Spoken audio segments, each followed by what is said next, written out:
is going to come and read for us.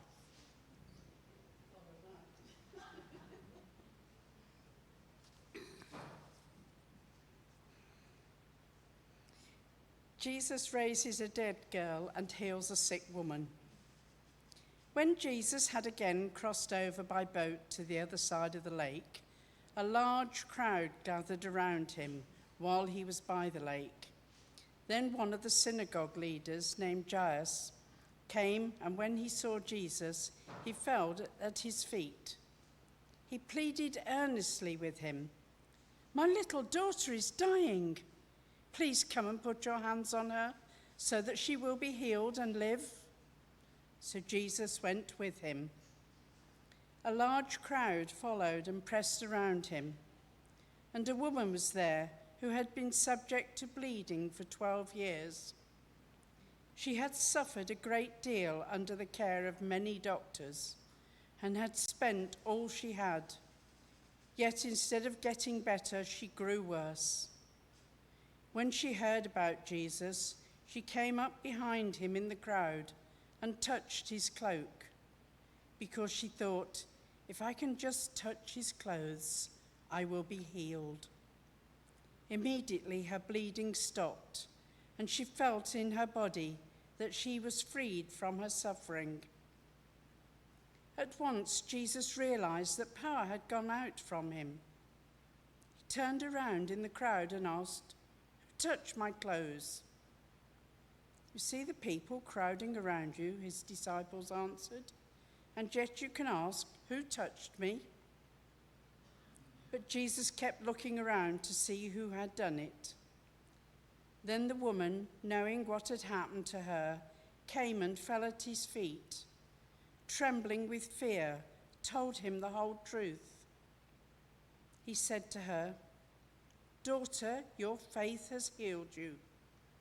Go in peace and be freed from your suffering."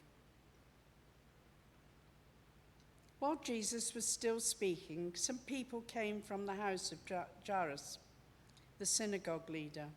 "Your daughter is dead," they said. "Why bother the teacher anymore?" Overhearing what they said, Jesus told him, "Don't be afraid, just believe." He did not let anyone follow him except Peter, James and John, the brother of James. When they came to the home of the synagogue leader, Jesus saw a commotion with people crying and wailing loudly. He went in and said to them, "Why all this commotion and wailing? The child is not dead, but asleep." But they laughed at him. After he'd put them all out, he took the child's father and mother and the disciples who were with him and went in where the child was. He took her by the hand and said to her, "Talitha koum," which means, "Little girl, I say to you, get up." Immediately the girl stood up and began to walk around. She was 12 years old. At this, they were completely astonished. He gave strict orders not to let anyone know about this and told them to give her something to eat.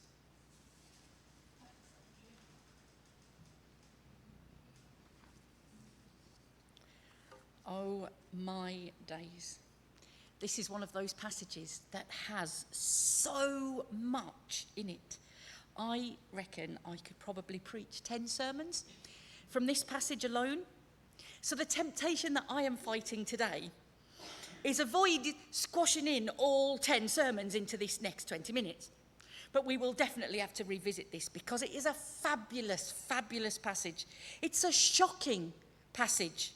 It's a radical passage. It's a passage about radical inclusion.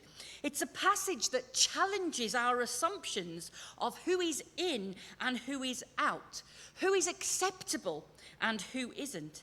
And it contains the only miracle in the Gospels that is not instigated by Jesus. Did you notice that? It's not Jesus' initiative and actions here that cause the woman to be healed. The woman takes that upon herself. Like I said, there's so much in here.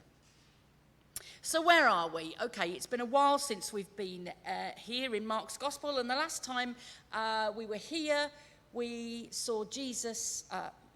Lee preached so wonderfully about Jesus healing Legion, the man who was possessed of all the spirits. And previous to that, Jesus had crossed the lake with the disciples in the storm. The storm had blown up and Jesus had been asleep in the boat. So that's sort of where we'd got to before this point. That's where we are now. And Jesus and his disciples have again crossed the sea, this time seemingly without incident. And they're back home or very near their home in Capernaum. And as usual, wherever Jesus is, a large group of people has gathered and they're crowding in on Jesus and they're jostling and noisy. And this is such a visual passage, isn't it?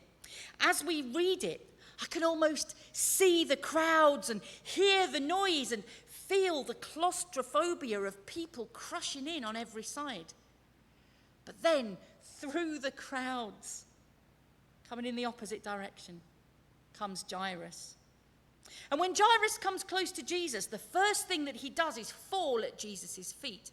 Now, that would be a bit weird if someone did that to us up King's Lynn High Street, but in those days and in that culture, that was a real sign of respect, of humility. Now, we might not think too much of that until we realise who Jairus is. Jairus is a synagogue leader. In other words, he's one of the Jewish religious leaders, one of the religious elite, if you like. He would have been very, very respected in his town. And you don't become a synagogue leader by applying for the job on Indeed or by seeing the card in the local job centre. Jairus would have been a devout man, a religious man, a very well-respected man. Certainly not the sort of man you would expect to see falling at someone's feet in public. But Jairus is desperate. His daughter was on the point of death, and no one else could help. Jesus was his only hope. And so he goes and he falls to his knees in front of Jesus and he asks Jesus to come with him. And then, joy of joys, Jesus agrees. I mean, just imagine how you would feel if you were Jairus. You know, the fear, the desperation, the anxiety, the worry, the frustration at trying to get through all of the crowds, and the panic. What if Jesus said no? What if he couldn't help? What if he wouldn't help? But then Jesus agrees, and so they set out together, this unlikely couple, Jesus and Jairus. But the crowd was huge, and you can imagine them walking along and being hampered and jostled and slowed down by the crowds who were desperate to press in and see and hear from Jesus. And then we get to the story within a story. We meet another desperate person.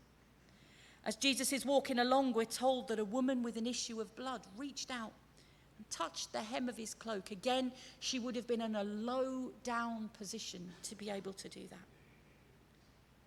But you notice she didn't touch him. She didn't touch Jesus. She just touched the hem of his cloak, which is ridiculous, really, because loads and loads and loads of people are touching him and jostling him and bumping him and impeding him. But as this woman touched his cloak, Jesus knew that this was different. He felt the power go out of him. And the Bible tells us that this poor woman had been subject to bleeding for 12 years. Some translations describe her as the woman with the issue of blood. She'd been bleeding and hemorrhaging for 12 years. Can you imagine the poor woman's state? And if Jairus was at the top of the social pile, then this woman was at the bottom. In fact, so far was she at the bottom of the pile, she was an outcast. She shouldn't have been there that day. She shouldn't even have been within the city walls. By God's law, God's law, a law set out in Leviticus chapter 15, this woman, because of her bleeding, was unclean. So unclean that she should have been divorced by her husband. No one could touch her, nor could she touch anyone, because that touch meant that they also became unclean until they performed the ritual purity rites that were required of them.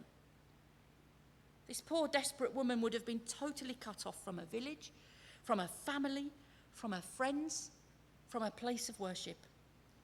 And Mark in his gospel tells us that over the years, she had tried absolutely everything. She'd seen many doctors, and she'd spent every bit of money that she had. And instead of getting better, she got worse. She was so desperate. And so again, just like Jairus, Jesus was her only hope. And so she pushed through the crowd, just wanting to touch the hem of his cloak and then slip away unnoticed. But as she touched Jesus, she realized instantly that something had changed. Something had happened, that she had been healed. But the problem is, so did Jesus. And he stopped. I mean, imagine her horror when he asked, "Who touched me?" She has a choice now, this woman. She's got a choice in this moment. She can just sidle off into the crowd and hope that no one points her out. But she doesn't try and get away unnoticed. She was terrified. The passage tells us she was trembling with fear. But she stepped forward, fell at Jesus' feet and told him everything, how she'd been unclean for so long, how she had no hope, how she had suffered for 12 long years, how she was so desperate she had risked everything to come and touch the hem of his cloak because she knew that that would be enough. And then there's Jesus. Now look, we need to read these passages sensibly. Jesus is a Jewish man. We can't just lift him straight out of his culture and put him somewhere sort of sanitized. Jesus was a Jewish man. He would have been raised learning the scriptures. He knew God's law. He knew that this woman was unclean and was breaking God's law just by being around other people. Make no mistake here, Jesus is no fool. Jesus is no fool. He knows she shouldn't be there. But he looks at her. And I just think if I was that woman, she would have expected, a telling off at the very least. I mean, she's stolen her healing, hasn't she? She didn't ask. She didn't wait for Jesus to say, "What do you need?"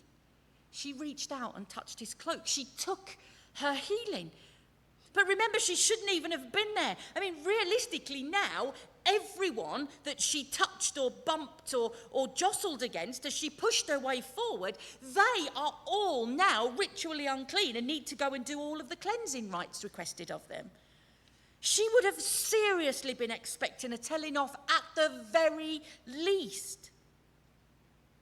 But instead of rebuking the woman, instead of casting her out, instead of pushing her down, Jesus calls her daughter. Daughter. And he says, "Your faith has healed you. Go in peace." I mean, can you imagine how she must have felt? This woman who has been an outcast for so long is called daughter. And in front of all of the crowds, in front of the gathered multitudes, Jesus praises her faith. And instead of needing to hide herself away, instead of slinking away into the crowds hoping to be unnoticed, she goes away blessed and healed and restored and called daughter. She came as an outcast. She left as a daughter with peace, health, and a blessing from Jesus. What a turnaround. The woman has not made Jesus unclean. He has made her clean. And it must have been the most wonderful, joyous scene there. But before we get carried away with our celebrations, The news then comes to Jairus. It's too late. Forget it. Come home. Your daughter's died. And instantly we go from celebration to desperation. I mean, poor Jairus, he kind of gets forgotten in the middle of all of this stuff going on with this woman, doesn't he? Jesus has set out with him to go and see his daughter, but there have been delays. The crowd is so large, and now this woman who has shown up. I mean, Jairus must have been like a cat on a hot tin roof, impatient, wanting Jesus to just come and heal his daughter. But then it's too late. All these delays, all these interruptions, it's too late. And I can't imagine what that must have felt like. Jesus was coming. Jairus would have dared to start hoping that things were going to be okay. His daughter's going to be okay. But then word comes, it's too late. It's too late. Your daughter's died. Poor Jairus. But Jesus says to him, don't be afraid, just believe. Don't be afraid, just believe. What a thing to say. Easy to say, isn't it? Easy to say, difficult to do. How do you not be afraid? How do you not break down right there and then? How do you believe when you've just been told it's too late? It's too late. How do you keep that glimmer of faith and belief and hope alive? But they carry on, Jesus and Jairus, and together they arrive at the home where the poor daughter has just died. And you can only imagine the noise and the chaos that they would have walked into. We in Great Britain, we're really quite reserved, aren't we? I have to say, we are getting a bit better. Since the pandemic, there's been a real push, particularly for men, to drop the stiff upper lip and to reach out and get help when you need it. But compared to the Middle East, we are so reserved, it's frankly ridiculous. You see, in that culture, when someone dies, even today, there are professional mourners who will come to your house to weep and to wail and to kick up a huge fuss, to let everyone know that something dreadful, something awful has happened. This event needs to be marked. This cannot go unnoticed. And so they come and they weep and they wail and they cry. And Jesus says to them, what are you doing? The child isn't dead, she's asleep. I mean, it's such a ridiculous thing to say that the mourners stop their wailing for a minute and they laugh in his face. It says they laughed at him. They think the rabbi's a madman. The teacher doesn't know what he's talking about. But Jesus doesn't want to make a big scene. He doesn't want this to become a pantomime. So he just takes his few closest friends and the child's mother and father, and they go into the room where the little girl is laying, and he takes her by the hand. He says, get up. And immediately the girl gets up and walks around. And unsurprisingly, everyone was astonished. And then we get that little throwaway line in the brackets. Did you notice it? Who noticed that little line? Mark tells us that the girl was 12 years old. She has been alive for as long as the other poor woman has been suffering. I love that little insight that Mark gives us, that little human touch to the story, those little details. But for me, the heart of this story within a story is the humanness of Jesus, his love and compassion for everyone who comes to him in their need, no matter who they are. And I love the way that Jairus, this respected man at the heart of the community, this religious leader, is contrasted with the woman who was an outcast, unwelcome in the village, unwelcome in the religious gatherings, who would have been thrown out if anyone had realized who she was. And yet to Jesus, these two people, they're equals. They come falling at his feet, knowing that he is their only hope, knowing that he is enough. Status and standing get thrown out of the window, and both the outcast and the religious leader receive from Jesus what they so desperately need. I find these passages, these encounters so wonderful, so uplifting, and yet challenging on so many levels.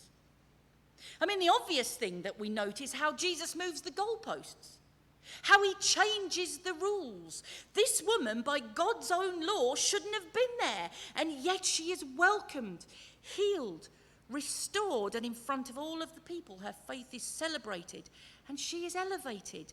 Jesus lifts her up. I mean, it would have been enough if she'd been healed and been able to slink away.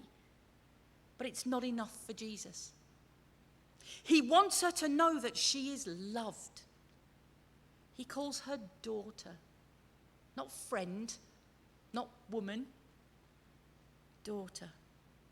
And he wants the crowd to know that she is welcome, that she is loved, that she is included. She doesn't have to hide in the margins anymore. She doesn't have to hide in the crowd. She is welcome here. And I was reflecting on this passage, and it made me think, if this was today on the streets of King's Lynn, that Jesus was walking along, being jostled, being surrounded by crowds, who are the people that we think shouldn't be there? The people that according to God's laws aren't welcome. You see, it's challenging, isn't it, when you start to think of it? Because as a church, our job is to bring people to Jesus. So often I wonder if we're more like the crowd on that day, a barrier and a hindrance blocking the way to Jesus. See, Jesus doesn't care about social status. He doesn't care about the things that we worry about. He didn't care if you're at the top of the social pile like Jairus or if you're at the bottom like this woman. Jesus loves you. He loves everyone from the greatest to the least. And I wonder, as we reflect on this passage today, who do you resonate with? Who do you resonate with? Maybe Jairus. You're a pillar of the society, a well-respected person. People look up to you. People ask your advice and your opinion. And yet Jairus had a deep need that only Jesus could fill. Are you prepared to put your pride aside and not care what people say and come and fall at Jesus' feet? Do you believe that Jesus can meet your deepest need? That he is the only one who can? Are you prepared to put aside whatever the crowd might think of you? Put aside your pride and fall at the feet of Jesus? Or do you resonate more with the woman, always feeling on the edges, never at the centre of the crowd? Maybe in your life you've been made to feel not good enough, and you wonder why Jesus would love you. You come to church and you sit at the sides, you sit at the edge, you come in and you slink away. You wonder, why would Jesus love you? Well, know this morning that he does. That he looks at you and he loves you so much. He calls you my daughter, my son. He loves you so much that he chose to die for you, that he willingly gave up his life for you so that you could live at the center of his love. Whoever you are, Jesus sees you and he loves you. You need to know that if you come and fall on your knees before Jesus, he will never turn you away. And just like for Jairus, maybe this morning you need to know and to understand that it is never too late. Even when it feels like all of our hope is lost, God is still at work. We sang it, didn't we? Even when I don't see it, you're working. Even when I don't feel it, you're working. Do we believe that God is at work? So this morning, whether you are in the crowd, just watching what's going on, whether you're on the margins, whether you feel like an outcast, or whether you are a pillar of society, know that Jesus loves you, receives you, welcomes you, has compassion on you, and he is here today waiting to restore you, to touch you, to meet you at your point of deepest need. Today, hear Jesus' words to you: my daughter, my son, Go in peace and be freed from your suffering. We're going to sing now one of my absolute favourite songs. Everyone needs compassion, a love that's never failing. Let mercy fall on me. We're going to sing praise to the God, to the only one who is mighty to save. Let's stand if we're able and praise our gods.